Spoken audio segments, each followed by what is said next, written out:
Hello friends, welcome to Ignite Academy. So the Hindu newspaper किती महत्वाचा आहे हे रिसेंटली आपले जे मेन्स एक्झाम जे झालेले आहेत त्या एक्झाम्स मध्ये तुम्हाला हे लक्षात आलं असेल. ज्या पद्धतीचे प्रश्न विचारले जात आहेत त्यामध्ये तुम्हाला तुमचा पॉइंट व्हॅलिडेट करण्यासाठी द हिंदू म्हणा किंवा इतर कोणताही न्यूजपेपर असू शकतो, पण आपण इथे डिस्कशन द हिंदूचं करतोय त्यामुळे द हिंदू. तर मग या पेपरमधून ज्या ज्या बातम्या आपण वाचतोय त्या बातम्या ऍक्च्युअली आपल्याला उत्तरांमध्ये कशा वापरता येऊ शकतात हे समजून घेणंही तेवढंच जास्त गरजेचं आहे. आणि त्यासाठी आपण ही सिरीज चालवतोय ज्यामध्ये आपण टू दी पॉइंट किंवा या न्यूजपेपरमध्ये ही जी बातमी आहे ही बातमी कोणत्या सिलेबसला जोडून बघता येऊ शकेल त्याबद्दलची चर्चा आपण या सगळ्या सेशन्समध्ये करतोय. आणि मग त्यामधलंच आजचं एक हे सेशन आहे. सो आज जर बघितलं 28 तारीख आहे, पण आज द हिंदू न्यूजपेपर अवेलेबल नसल्यामुळे आपण 27 तारीख म्हणजे कालचा जो पेपर होता, काल गणपतीमुळे आपला हे व्हिडिओ जो आहे तो येऊ शकला नव्हता, पण आज आपण कालच्या न्यूजपेपर मधल्या ज्या बातम्या आहेत त्यांचा एक आढावा या सेशन मध्ये घेणार आहोत. So without any delay let start with this. आजचा म्हणजे आता इथं कालचा म्हणावं लागेल, पण या न्यूजपेपर मधून या ज्या बातम्या आहेत त्या नक्की वाचा. 27 ऑगस्टच्या न्यूजपेपर मधल्या या बातम्या आपण बघतोय. सो कोणत्या कोणत्या बातम्या होत्या बघा.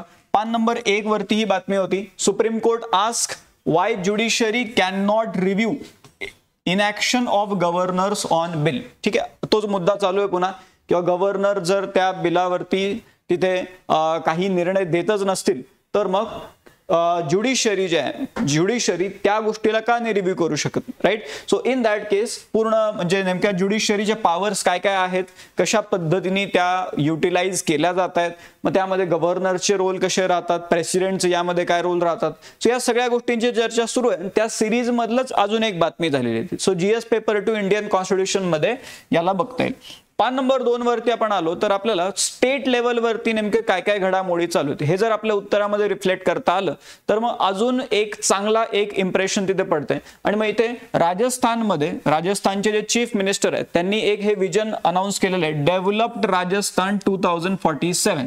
आणि मग त्यामध्ये सगळ्यांनी सोबत येऊन काम करावं असं राजस्थानचे जे चीफ मिनिस्टर आहेत ते म्हणतात. मग यामध्ये आपण म्हटलं किंवा डेव्हलप्ड राजस्थान, मग तिथे इन्फ्रास्ट्रक्चर डेव्हलपमेंट राहू शकेल, किंवा आपण जर म्हटलं तर इंडियन इकॉनॉमीमध्ये issues related to development topic आहेत त्यामध्ये आपल्याला मोजता येऊ शकेल. त्यासोबतच जीएस पेपर 2 मध्ये government policies and interventions for development in various sector नावाचा आपल्याला सिलेबस टॉपिक आहे. तिथे पण आपल्याला स्टेट लेवलला नेमके काय काय डेव्हलपमेंट रिलेटेड गोष्टी सुरू आहेत त्या गोष्टींबद्दल इथे सांगता येऊ शकेल. ठीक आहे, सो महत्वाची बातमी राहू शकेल. एक युनिकनेस तुमच्या आन्सरला या प्रकारच्या एक्झाम्पल्स म्हणून मिळू शकतो. त्यानंतर पान नंबर 3 वरती आलो तर येत्या काही काळामध्ये अजून एक जीआय टॅग अनाउन्स केला जाऊ शकतो आणि तो आहे कुट्टीयडी कोकोनट. केरळ मधलं हे कुट्टीयडी कोकोनट आणि पूर्ण प्रोसेस मध्ये आहे. It is in line for getting the GI tag. आणि प्रिलिम्स साठी आपल्याला या प्रकारच्या गोष्टी तिथे विचारल्या जाऊ शकतात.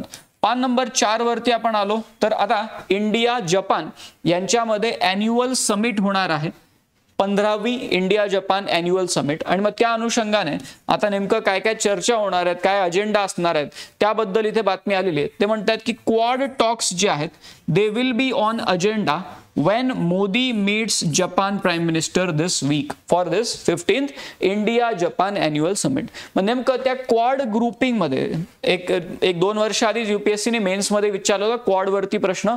सो नेमकं महत्वाचा ग्रुप आहे क्वाड ग्रुप. आणि मग त्यामध्ये नेमकं कशा पद्धतीने क्वाड ग्रुपिंगचे अजेंडाज फ्रेम केले जाणार आहेत पुढे हे बेसिकली या मीटिंग मध्ये इंडिया जपान अॅन्युअल समिट मध्ये यावरती चर्चा केली जाऊ शकते. आणि मग जीएस पेपर 2 IR मध्ये आपल्याला ही बातमी तिथे बघता येऊ शकते.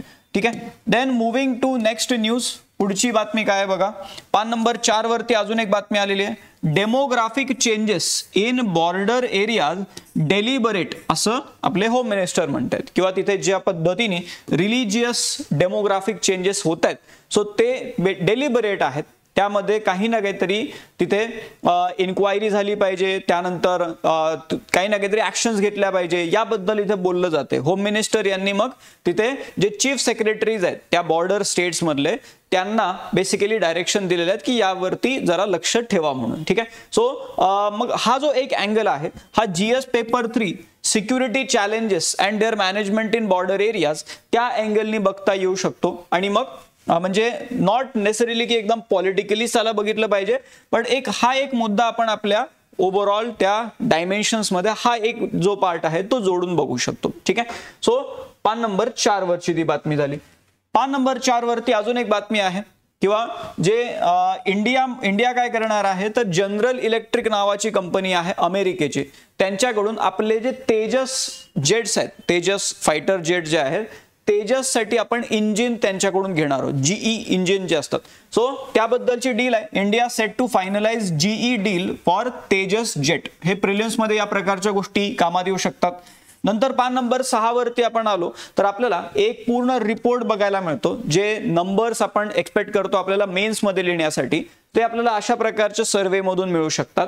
एक रिसेंटली सर्वे अनाउन्स झाला होता, कॉम्प्रिहेन्सिव्ह मॉड्युलर सर्वे एज्युकेशन या नावाने, and this is as a part of national sample survey. National sample survey. मग तुम्ही एक्झाम्पल जेव्हा लिहिताय, हा जो डेटा लिहिताय त्यावेळेस नॅशनल सॅम्पल सर्वे कोट करू शकता, किंवा specifically comprehensive modular survey education quote करू शकता. आणि मग इथे गव्हर्नमेंट स्कूल्स जे आहेत they account for 55.9% of total enrolment असं या सर्वे मध्ये सांगितलेलं आहे. मग यामध्ये अजून बरेचसे आकडे दिलेले आहेत जे आपल्याला ओव्हरऑल एज्युकेशनची सिच्युएशन सध्या काय आहे त्याबद्दल सांगतात. जीएस पेपर 2 एज्युकेशन मध्ये ही बातमी आपल्याला काउंट करता येऊ शकेल. त्यानंतर पान नंबर 6 वरती एका स्कीम बद्दल त्यांनी सांगितलेलं आहे, जे मिनिस्ट्री ऑफ ट्रायबल अफेअर्स द्वारे चालवली जाणारी ही स्कीम आहे. त्याचं नाव आहे Adi Karmayogi. Adi Karmayogi initiative, and this is to put tribal change leaders through their pace at village level. ठीक आहे. म्हणजे ते बेसिकली काय केलं जाते तर वेगवेगळ्या पद्धतीने ट्रेनिंग दिलं जाते आणि ट्रायबल चेंज लीडर्स जे आहेत ते कसे क्रिएट होऊ शकतात याबद्दल या आदि कर्मयोगी इनिशिएटिव्ह मध्ये बोललं जातं. मग प्रिलिम्स मध्ये पण या प्रकारच्या स्कीम्स विचारल्या जाऊ शकतात, किंवा कोणाचा इनिशिएटिव्ह आहे तर मिनिस्ट्री ऑफ ट्रायबल अफेअर्सचा हा इनिशिएटिव्ह आहे. त्यासोबतच जीएस पेपर 2 मध्ये वेलफेअर स्कीम्स फॉर व्हल्नरेबल सेक्शन्स नावाचा टॉपिक आहे आपल्याला, तिथे पण आपल्याला या बातमीला काउंट करता येऊ शकते. त्यानंतर पान नंबर 6 वरती आपण आलो तर आपलं पॅरिस ॲग्रीमेंट आपण जे 2015 मधलं जे झालेलं आहे तर त्यामध्ये आर्टिकल नंबर 6 एक होतं, ज्याच्या अंतर्गत तुम्ही कार्बन ट्रेडिंगसाठी, कार्बन मार्केट जे आहेत त्यासाठी एक डेझिग्नेटेड ऑथॉरिटी बनवणं तिथे मॅन्डेटरी होतं. ठीक आहे. Article 6 of Paris agreement. आणि मग ती ऑथॉरिटी आपण इथे फायनलाइज केलेली आहे, त्याबद्दलची ही बातमी आहे. Centre finalises national designated authority, त्याला नाव काय, national designated authority to kick start the carbon markets, and this was mandatory requirement under article 6 of Paris agreement. मग यामध्ये एनडीसी जे आहेत ते अचीव करण्यासाठी पण बेसिकली या ऑथॉरिटी मधून कामं केले जाणार आहेत. मग एनडीसी म्हणल्यावरती रिसेंटलीच आपल्याला एनडीसी वरती यूपीएससीने प्रश्न पण विचारलेला आहे. सो त्या सगळ्या अँगलनी ही बातमी हॉलिस्टिक वे मध्ये बघणं गरजेचं आहे. जीएस पेपर 3 एन्व्हायरमेंट कन्झर्वेशन मध्ये कामात येऊ शकते आणि प्रिलिम्स मध्ये देखील ह्याचा आपल्याला नक्कीच वापर होऊ शकतो. त्यानंतर पान नंबर 8 वरती आपण आलो, एडिटोरियल पेज आहे आणि मग तिथे इलेक्शन कमिशन बद्दलचं एक आर्टिकल आलेलं आहे. So ECI ring fence, ECI's ring fence is the constitution and the law. म्हणजे इलेक्शन कमिशन ऑफ इंडिया यांनी बेसिकली कॉन्स्टिट्यूशन आणि लॉ यांच्या ओव्हरऑल आपण म्हणू शकतो की यांच्या ओव्हरऑल बॉर्डर झोन मध्ये राहून काम केलं पाहिजे.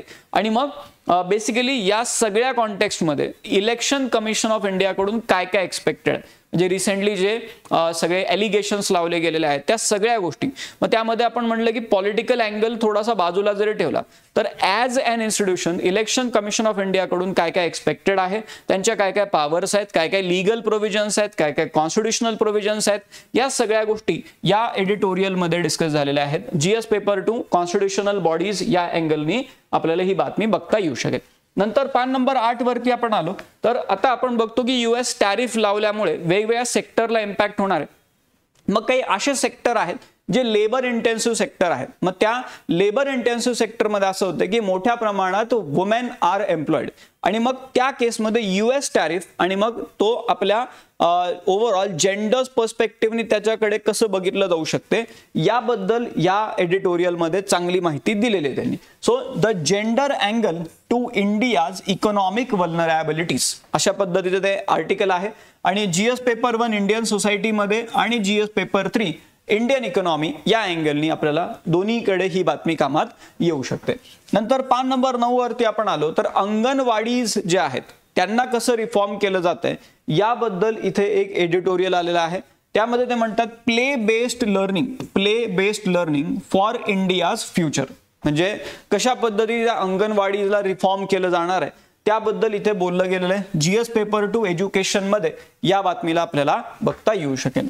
नंतर त्याच पानावरती नॅशनल कोऑपरेटिव्ह पॉलिसी आपण जे अनाउन्स केलेली आता मग त्यामध्ये त्या अँगलनी ही बातमी आहे. Cooperative at a crossroad, the centres policy comes at a time of trouble for many cooperative banks and societies. मग सध्या कोऑपरेटिव्ह बँक्स कोऑपरेटिव्ह सोसायटीजची सध्या सिच्युएशन काय आहे, या पॉलिसीमुळे काय काय चेंजेस होऊ शकतात, या सगळ्या गोष्टींवरती इथे चर्चा झालेली आहे. GS पेपर 3 इंडियन इकॉनॉमी या सिलेबस पॉइंट मध्ये याला आपल्याला बघता येऊ शकेल.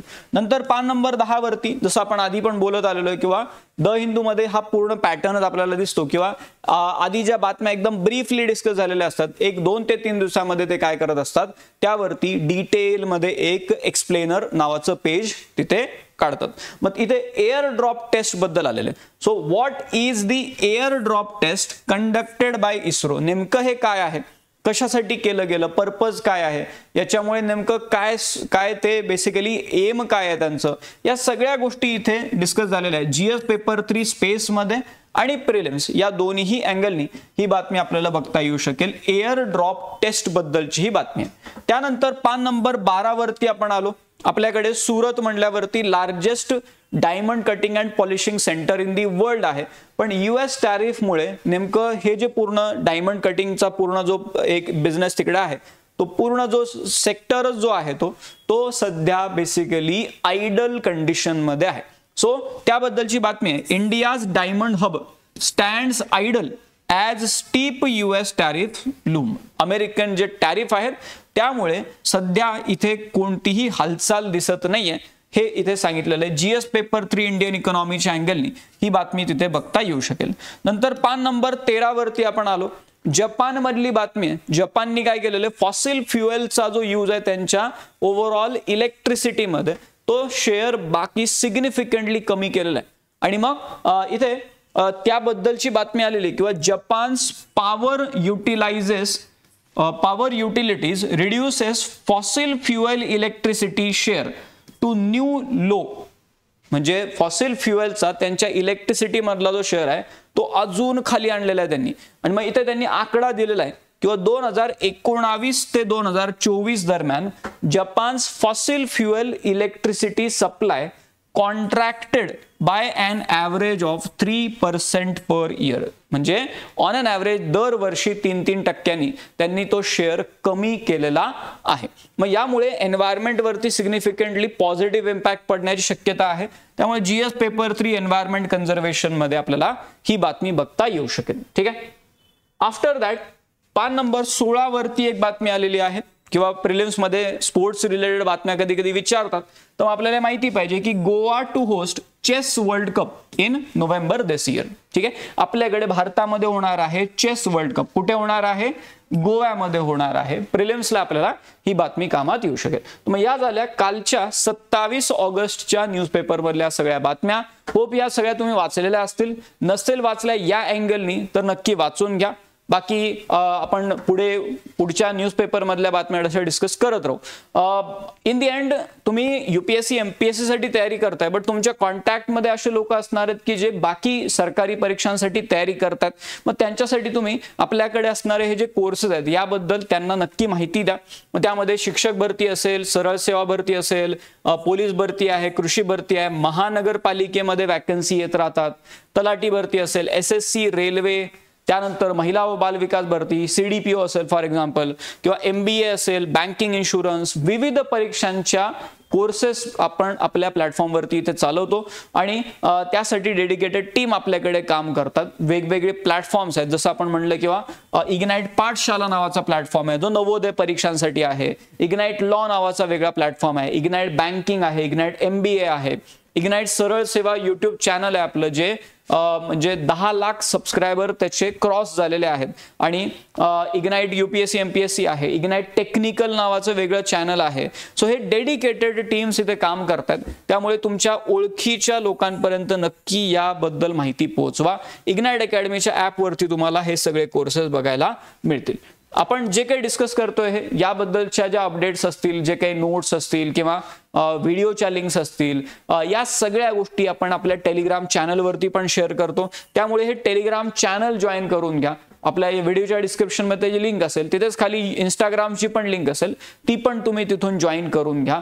बाकी यूट्यूब चॅनल तुम्ही सबस्क्राईब केलंच असेल, नसेल केलं तर करून घ्या. बेल आयकॉन दाबून ठेवून द्या. तुमच्या ओळखीमधल्या लोकांना याबद्दल रिकमेंड नक्की करा. नंबर दिलेला आहे खाली. काही जरी तुम्हाला डाऊट क्वेरी वाटल्या तरी या नंबरवरती तुम्ही कॉल करून माहिती घेऊ शकता. ठीक आहे, चालेल. मग तर थांबू आपण इथे. Thank you very much.